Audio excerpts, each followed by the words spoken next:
اور ان کے کفر کے سبب اور مریم پر ایک بہتان عظیم باندھنے کے سبب، اور یہ کہنے کے سبب کہ ہم نے مریم کے بیٹے عیسیٰ مسیح کو جو اللہ کے پیغمبر کہلاتے تھے قتل کر دیا ہے، اللہ نے ان کو ملعون کر دیا، حالانکہ انہوں نے عیسیٰ کو قتل نہیں کیا اور نہ انہیں سولی پر چڑھا پائے،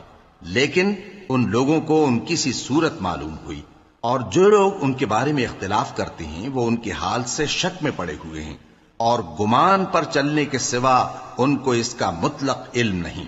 اور انہوں نے عیسیٰ کو یقیناً قتل نہیں کیا بلکہ اللہ نے ان کو اپنی طرف اٹھا لیا، اور اللہ غالب ہے، حکمت والا ہے۔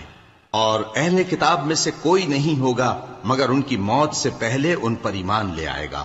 اور وہ قیامت کے دن ان پر گواہ ہوں گے۔ پس ہم نے یہودیوں کے ظلموں کے سبب بہت سی پاکیزہ چیزیں جو ان کو حلال تھیں ان پر حرام کر دیں، اور اس سبب سے بھی کہ وہ اکثر اللہ کے رستے سے لوگوں کو روکتے تھے، اور اس سبب سے بھی کہ باوجود منع کیے جانے کے سود لیتے تھے، اور اس سبب سے بھی کہ لوگوں کا مال ناحق کھاتے تھے، اور ان میں سے جو کافر ہیں ان کے لیے ہم نے درد دینے والا عذاب تیار کر رکھا ہے۔